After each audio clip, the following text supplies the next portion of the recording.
넥슨의 라이브입니다. 이제 뭐 유럽 이적 시장은 툭하면 1,000억 원 넘는 것 같아요. 또 한 명의 이적료 1,000억 원이 넘는 선수가 탄생했습니다. 여러분들 아시죠? 네, 네덜란드의 괴물 센터백 19살의 데이리히트가 아약스에서 유벤투스 넘어가면서 오피셜이 떴는데 이 선수의 최대 지금 공개된 이적료가 얼마냐면 8,550만 유로입니다. 우리나라 돈으로 1,000억 원이 넘는데 1,129억 원입니다. 아무리 잘한다고 하더라도 참 요새는 그냥 웬만하면 다 1,000억 원이 넘어버리니까. 일단 뭐 데이리히트가 잘하는 건 다들 이제 뭐 인정하시는데, 야 그래도 이거 이적료가 적당한 거야? 원래 이적료가 나와? 왜 나오냐면요, 여러분들 현존하는 지금 이제 센터백 중에 중앙 수비수 중에 제일 잘하는 선수가 누굴까요? 뭐 생각마다 약간 좀 차이는 있겠지만 그래도 많은 분들이 공통적으로 얘기할 선수는 바로 이 선수 아닐까요? 그렇죠. 리버풀의 반다이크. 반다이크가 지난 시즌 보여줬던 거 정말 엄청났었잖아요. 완전 성장을 하면서 이제 정말 최고의 어떤 현존하는 센터백 아니냐 이런 평가를 받고 있는데, 반다이크의 현재 이적 시장 가치, 제가 지금 말씀드리는 모든 이적 시장 가치는 그 이적 시장 전문 사이트인 트랜스퍼 마켓을 기준으로 하는 겁니다. 반다이크의 현재 이적 시장의 가치가 얼마냐면 9천만 유로입니다. 1,188억 원. 그러니까 아까 데이리히트가 이번에 기록한 최대 이적료 8,550만 유로랑 거의 차이가 안 나요. 붙어 있어요. 그러니까 이런 거죠.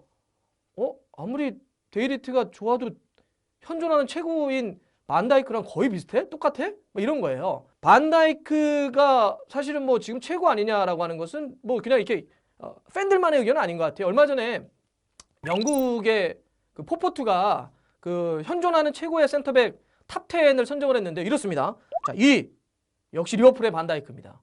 반다이크는 지난 시즌 저는 그 스탯 중에 가장 놀라웠던 게 공격수와 1대1 싸움에서 단 한 번도 안 졌다며요.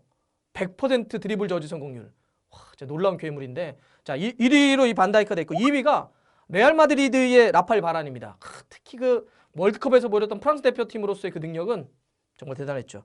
3위 이 선수는 이적 시장 열릴 때마다 정말 빠짐없이 이름이 나오는 선수인데 나폴리의 칼리도 쿨리발리. 정말 괴물 피지컬을 갖고 있는 선수인데 이 선수도 역시 3위 올라와 있고, 맨날 근데 왜 안 가? 어디 맨날 간다 안 간다 얘기 많은데. 자, 4위 베테랑이죠. 약간 악동 기질이 있기도 하는데 레알 마드리드의 세리오 라모스 선수가 4위가 선정됐고요. 5위 맨시티의 왼발 센터백 아이메르 라포르트. 사실 그 여러분들 중앙 수비수도 왼발 잘 쓰게 되면 희소성이 좀 있어요. 왜냐하면 빌드업을 할 때 오른발 왼발이 한 명씩 센터백이 배치되면 아주 좋거든요. 그래서 라포르트가 5위가 됐고요.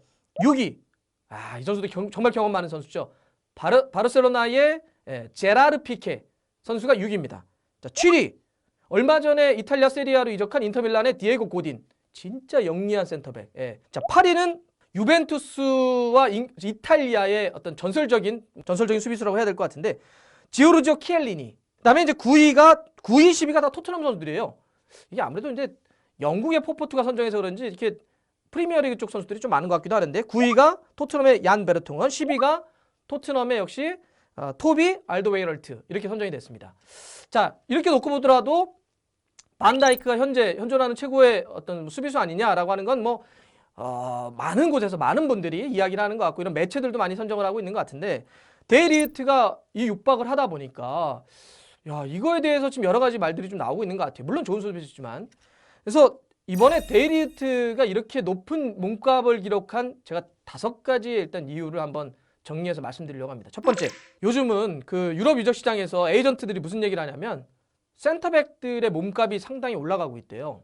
왜 그럴까요? 일단 뭐 반다이크와 같은 성공 사례를 지켜보는 것도 있겠지만 요즘 축구가 여러분들 어떻습니까? 전방 압박을 상당히 많이 하잖아요. 그리고 수비 쪽에서는 뭘 하죠? 후방 빌드업을 많이 해요. 상대는 끊임없이 더 강하게 전방 압박을 하고 수비수는 그 전방 압박을 피해서 탈압박한 다음에 빌드업을 해야 돼요. 그러면 옛날에는 센터백들이 그냥 몸으로만 막 부딪힌다든지 상대 잡는 이런 수비력만 중요했지만 요즘은 수비력과 함께 공격 빌드업, 탈압박 능력까지 요구되다 보니까 수비의 시작이자 공격의 시작점이 돼야 돼요. 그러니까 이 센터백들의 몸값이 굉장히 치솟고 있다고 합니다. 그러니까 데이리히트도 이번에 굉장히 높은 평가를 좀 받고 있는 거죠. 이게 데이리히트가 높은 평가를 많은 이적료를 이번에 받은 첫 번째 이유가 될 거고요. 두 번째가 확실히 약간 이적료 인플레이션은 있는 것 같아요. 요즘 웬만하면 다 1,000억 넘잖아요. 막 2,000억 막 육박하기도 하고 넘기도 하고. 그런데다가 뭐가 있냐면 특히 10대 선수들에 대한 이적료가 굉장히 좀 치솟고 있는 것 같아요. 얼마 전에 주앙 펠릭스 같은 경우는 이적을 하면서 아틀레티코 마드리드 가면서 거의 1,700억 원 가까이 돈을 기록을 했잖아요. 여러분들 아까 제가 1위부터 10위 현존하는 최고의 센터백들 소개를 했는데 예를 들어서 이런 게 있습니다.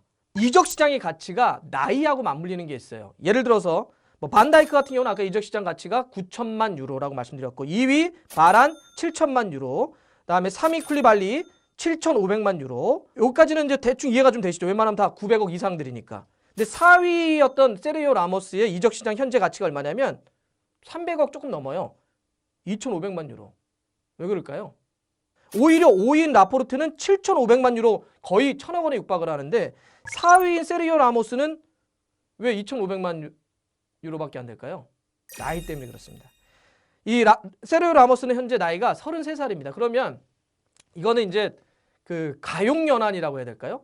활용을 하거나 혹은 이 팀에서 뛰다가 다른 팀으로 또 이적시킬 수도 있는데 그때 발생할 이적료의 기대 수익이 낮은 거예요. 나이가 많다 보니까. 아무래도 이제 활용할 수 있는 시간도 얼마 남지 않았고. 그러니까 실력이 현재 좋아도 나이가 좀 많게 되면은 이적 시장의 가치는 좀 떨어집니다. 그러니까 실력적으로는 세르히오 라모스가 4위로 평가받았지만 이적료는 현재 이적 시장 가치는 330억밖에 되지 않는 뭐 이런 이제 좀 현재가 되는 거고, 제가 아까 말씀드렸던 그 이적료 탑 10의 30살을 넘은 선수들, 그 밖에도 뭐 예를 들어서 뭐 피케, 고딘, 키엘리니 이런 선수들은 다 이적료가 한 500억 다 아래입니다. 예상 이적 시장 가치가.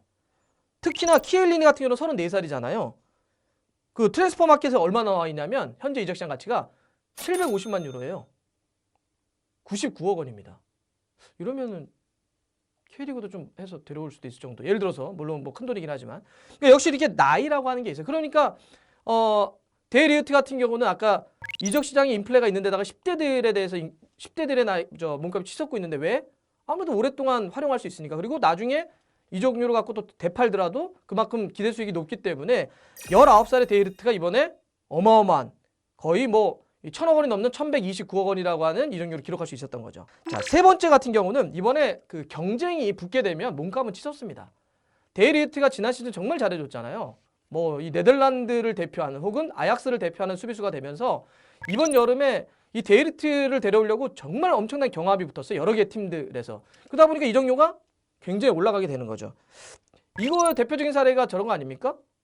해리 맥과이어? 해리 맥과이어가 이번에 특히 그 맨유하고 맨시티가 지금 붙어가지고 아직까지도 어디 가네 마네 막 얘기가 나오고 있다는데, 여러분들 해리 맥과이어의 지금 오늘자로 제가 나온 거 뭐 레스터 시티에서 이 정도 아니면 안 판다, 이 돈을 얼마 벌었냐면 영국이니까 9천만 파운드, 1,300억이 넘어요. 이거는 좀 이상하지 않아요? 해리 맥과이어가 반다이크보다 잘해요? 데리우트보다 미래 가치가 더 높나? 근데 이거 해리 맥과이어를 이렇게 레스터가 배짱 있게 9천만 파운드, 1,300억이 넘는 돈을 부르는 건 뭐예요? 경쟁이 붙으니까. 그러니까 뭐 우리는 뭐 아쉬울 거 없어. 니네들이 배팅해가지고 제일 높은 데 줄 거야. 경쟁이 붙게 되면 몸값이 쳐. 그러니까 데리우트 같은 경우도 여러 팀들에서 붙다 보니까 이렇게 올라간 거죠. 자, 네 번째는 에이전트에게 진실이 있습니다. 데리우트의 에이전트가 여러분들 누군지 혹시 아십니까? 미노 라이올라입니다. 네. 좋게 표현하면 협상의 달인이자 좀 나쁘게 표현하면 약간 좀 악마와 같은 에이전트죠. 포그바의 에이전트입니다. 사실 뭐 우리가 조르지 멘데스하고 함께 양대 에이전트계 축이라고 하는데, 사실 이 라이올라는 퍼거슨 감독이 되게 싫어하는 에이전트잖아요. 예전에 퍼거슨 감독이 있을 때도 워낙 약간 좀 분탕질? 뭐 이런 것도 좀 많이 하고 막 이렇게 막 협상을 해가지고 막 골치를 되게 아프게 해가지고 몸값 막 치솟게 하고 여기랑 협상하다가 사실은 저기 이 팀에서도 우리 원하고 있어요. 이 팀에서 하고 이번에 그 유벤투스하고 오피셜이 길어졌던 것도 계속 뭐 이적이 없어 이렇게 되고 있는데 갑자기 바르셀로나가 어떻다는 둥 어디가 어떻다는 둥 계속 이것 때문에, 그러니까 이렇게 막 몸을 밀당을 해가지고 끌어올린 측면이 있습니다. 그래서 이 정도로 올라간 것도 라이올라의 어떤 측면이 있다, 이렇게 말씀드릴 수 있을 것 같고, 마지막은 그런데 이제 이 앞에 쭉 뭐 네 가지를 말씀드렸는데, 그래도 뭐니 해도 이 1,000억 원이 넘는 이적료를 가능케 했던 건 데리우트의 잠재력이라 봅니다. 데리우트는 이제 만 19살, 99년생입니다. 아주 어린 선수인데 사실 나이와 관련한 거 웬만한 걸 다 했잖아요. 네덜란드 프로축구 역사상 최연소 주장부터 시작해서 지난 시즌 챔피언스 리그를 포함을 해서 네덜란드 리그에서 보여줬던 거는 정말 대단했던 것 같아요. 일단 피지컬 정말 좋죠. 그런데다가 오른발잡이인데 왼발도 잘 씁니다. 후방 빌드업도 굉장히 또 차분하게 되죠. 그리고 저는 이 선수가 다 멘탈이 너무 대단한 것 같아요. 19살 믿기지가 않아요. 플레이하는 거 보면. 너무 여유 있고 누가 압박 들어와도 그냥 너무 스스럼 없이 풀어버리는 것 같아요. 예. 그런데다가 예전에는 이제 약간 좀 이게 개인 주력 싸움 할 때 조금 어려움이 있었다 그러는데 요즘은 그렇지도 않은 것 같아요. 어떤 이 스피드 경합을 할 때도 굉장히 좋은 능력을 좀 보여주는 것 같고 전체적으로는 그러니까 힘도 있고 기술도 있고 빌드업 같은 그다음에 속도도 어느 정도씩 올라가고 있는데 멘탈까지 뛰어나니까 이런 10대 센터백 구하기 진짜 어렵죠. 그러니 이 정도가 된 거고 일단 저는 그런 의미에서는 어찌 보면 긁지 않은 복권을 유벤투스가 1,000억 넘는 돈을 주고 데려왔다고 봅니다. 물론 그 굉장히 가능성이 높은 복권을 좀 가져온 건데 일단 그거를 만들어낸 거는 데일리트라고 보고 데일리트가 이제는 그거를 증명해내야 되겠죠. 네덜란드 리그보다는 더 높은 이탈리아 세리에 왔고 팀도 유벤투스로 하는 명문팀이 왔기 때문에 이제 남은 것은 데일리트가 긁었을 때 이게 진짜구나 라고 하는 걸 증명해 보여줘야 되는데 일단 전 능력은 있다 봅니다. 그리고 네덜란드가 진짜 최근에 반다이크 포함을 해가지고 정말 좋은 중앙 수비수들을 많이 만들어내고 있는데 데일리트가 뭐 자기가 그런 얘기 했더라고요. 어렸을 때부터 상당히 그 이탈리아 세리아를 존경을 했고 그다음에 그 이탈리아 전설의 레전드들 이름을 쭉 대면서 나 진짜 오고 싶었던 데라고. 이제 남은 것은 그러니까 증명해 보이는 거겠죠. 데일리트가 반다이크의 몸값하고 거의 지금 흡사한데 그거를 입증해 보일지 아니면 넘어설 수 있을지 한번 올 시즌 보겠습니다. 자, 좋아요, 구독 걸립니다. 알람 들어갔어요.